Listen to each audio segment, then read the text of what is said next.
আপনি যখন অনশন করতেছিলেন, আপনি এই রাষ্ট্রের, এই সরকারের একজন প্রধান ব্যক্তি, যিনি, তাকে আপনি যে ভাষায় আপনি বকাবকি করলেন, গালাগালি করলেন। গণ অভ্যুত্থানে কই ছিলি? কেন উপদেষ্টা হইছিস তুই? এই ফারুক্কা, কই ছিলি তোরা? বশির, কই ছিলি?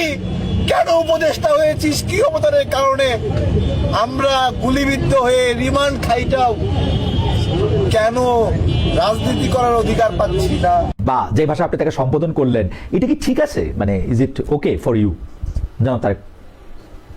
জি, অনেক ধন্যবাদ। আমি যখন অনশনে ছিলাম, এটা 134 ঘন্টা, আমি ওই দিন সকালবেলায় আমি অনেকটা নিজের শরীরের উপরে নিয়ন্ত্রণটা অনেকটা হারিয়ে ফেলি, এবং শরীর, মস্তিষ্ক, চিন্তার উপরে।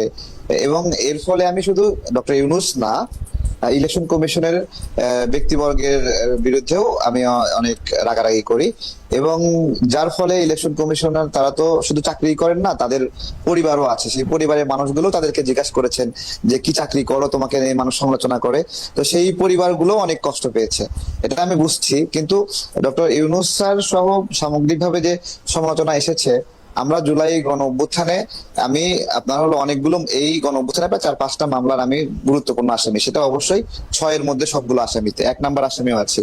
কিন্তু এই গণ অভ্যুত্থানে কারাবন্দীদের নিয়ে সরকার একটা প্রোগ্রাম করে, এবং দেখেন আমাকে এতটুকু অপছন্দ করে যে আমাকে সেই কারাবন্দীদের প্রোগ্রামে মিনিমাম দাওয়াতটুকু দেওয়া হয়নি বা যাওয়ার সুযোগটুকু দেওয়া হয়নি। এরকম আরো অনেকগুলো বিষয় রয়েছে। আমরা জুলাই গণ অভ্যুত্থানে অনেক ভালো ক্ষতিগ্রস্ত হওয়ার ফলেও, ভালো ক্ষতিগ্রস্ত মানে এত বেশি নিপীড়ন হয়েছে, আমার দাঁত এটা কিন্তু ভাঙা, কিন্তু এটা র্যাবের ডিজি ওই সময় ঘুষি মারতে মারতে আমাকে অজ্ঞান করে ফেলে, এবং সেই সময় আমার এই দাঁতটা মানে অর্ধেক ভেঙে যায়। না না, এগুলি মোটামুটি আপনার মুখে শুনেছি যে আপনি আমাকে বলেন তো আপনাকে অপছন্দ করার কারণ কি? হ্যাঁ, কারণটা সেটাই বলছি। জি, সেটাই বলছি। আমি সার্বিকভাবে যখন ইলেকশন কমিশনে ফেস করছিলাম তদন্ত, তখন আমি মনে হচ্ছিল যে কোনো দৈত্যের সঙ্গে আমি ফেস করতেছি, এবং আমি কোনো মানে বড় এমন একটা দেয়াল আটকে দেওয়া হয়েছে যে দেয়ালটা আমার পক্ষে পার হওয়া সম্ভব না, এবং এটা রাষ্ট্রীয় পৃষ্ঠপোষকতা এই বাধাটা দেওয়া হচ্ছে, আমার কাছে এরকম মনে হচ্ছে। এবং আমি 134 ঘন্টা এখানে বসে আছি, এবং কেউ কোনো রেসপন্স করার প্রয়োজনীয়তা উপলব্ধি করছে না। আমার কষ্ট হচ্ছে, আমার পেটে ব্যথা হচ্ছে, আমার মস্তিষ্কের মনে হলো মানে নিউরন গুলো মনে হয় ছিঁড়ে যাচ্ছে, but no one responding me. তখন ওই রাগান্বিত অবস্থায় এই ধরনের একটা স্টেটমেন্ট চলে আসে। এরপরেও আমি পরে যখন শুনছিলাম, তখন আমার কাছেই মনে হচ্ছে যে এভাবে বলা মনে হয় আমার ঠিক হয়নি।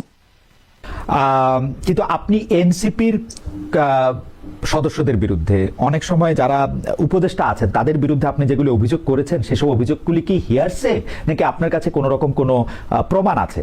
যেমন আপনি অমুক এত টাকা চাঁদা পেয়েছে, চাঁদা নিয়েছে, অমুক এত টাকা খেয়েছে, উনি এইভাবে চাকরি দিয়েছেন, এইভাবে কিন্তু আপনি বলেন। এইটা কি আসলে আপনি প্রমাণ রেখে বলেন, একটা ঝগড়া বাঁধাতে বলেন? বিএনপি, আপনি এই কথাগুলি বললে বিএনপির সুবিধা হয় এই জন্য বলেন, কেন বলেন আসলে এগুলা? আচ্ছা, আপনার হলো যদি এরকম হয়, এই সরকার আপনার দীর্ঘদিন থাকতে চায়, এবং আমার এই সমালোচনা করার ফলে তাদের দীর্ঘদিন থাকাটা বাধাগ্রস্ত হয়, তাহলে তো বিএনপি লাভবান হবে, এবং সেক্ষেত্রে বিএনপি খুশি হবে, খুব স্বাভাবিক। আর যে প্রমাণের কথা বলছিলেন, আমি একটা সুনির্দিষ্ট একটা আইটেম বলি। ওয়াসার যে নিয়োগ প্রক্রিয়া ছিল একটা, সেখানে উপদেষ্টা নাহিদ ইসলামের নাম সুস্পষ্টভাবে লেখা ছিল যে তিনি কয়জনের নাম সুপারিশ করেছেন। আসিফ মাহমুদ তার পিএস এর মাধ্যমে কতজনকে নিয়োগের জন্য সুপারিশ করেছিলেন, তার সুস্পষ্ট প্রমাণ সেখানে আছে। শুধু তাই না, আমি আরো কিছু সুনির্দিষ্ট বলছি।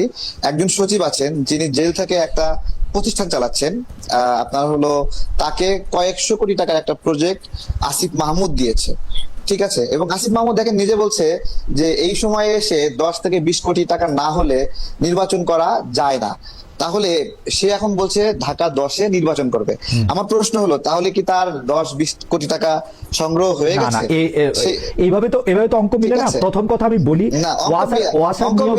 ওয়াসার নিয়োগ নিয়ে আপনি যে কথা বলেছেন, যে একজন উপদেষ্টা বা একটা রাজনৈতিক দলের নেতা হিসাবেও যদি আমি চিন্তা করি, বা একটা আন্দোলনের নেতা হিসাবে, উনারা কি মাস্টার রোলে 10 জন, 20 জন, 100 জন লোকের নিয়োগের কথা সুপারিশ করতে পারবেন না? ওনারা তো ওয়াসায় যে নিয়োগের কথা বলা হচ্ছে সেগুলি মাস্টার রোল, স্থায়ী চাকরি না, সেই কথাই বারবার বলা, মানে সবচেয়ে বড় দুর্নীতি।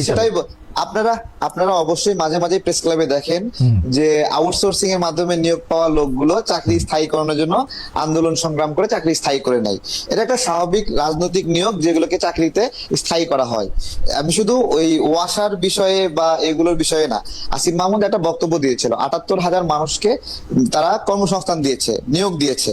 আমার প্রশ্ন হলো যে বিসিএস এর মাধ্যমে বা বিভিন্ন মাধ্যমে যে নিয়োগগুলো হয়, এই গণঅভ্যুত্থানের পরে খুব কমই ফেয়ারলি সেই রিক্রুটমেন্ট গুলো চালু ছিল। তাহলে ৭৮,০০০ রিক্রুটমেন্ট উনি ৩ মাস নিয়োগে, এই সরকার গঠনের প্রায় ৩ থেকে ৪ মাসের মধ্যে উনি বলেছিলেন যে এরকম ভাবে এই ৭৮,০০০ নিয়োগ দিয়েছেন। আমার প্রশ্ন, সেটা কোন রিক্রুটমেন্টের মাধ্যমে দিয়েছেন এবং সেই জায়গায় বাংলাদেশের নাগরিকরা তাদের ফেয়ার প্রতিযোগিতার মাধ্যমে নিয়োগের অধিকার পেয়েছিল কিনা? ওকে, তবে আমার কাছে মনে হয় জনাব তারেক রহমান, আমরা যদি একজন রাজনীতিবিদ যখন আরেকটা রাজনীতিবিদের বিরুদ্ধে কোনো অভিযোগ করে, নিশ্চয়ই এইটার মধ্যে তার কাছে একটা ফেয়ার, মানে শুধু অনুমান না, তাকে দেখতে না পারা না, মানে তার কাছে একটা প্রমাণপত্র থাকবে। আমরা আগের রাজনীতি তো আর দেখতে চাই না আপনাদের মধ্যে, সেটাও কিছু তো আছেই।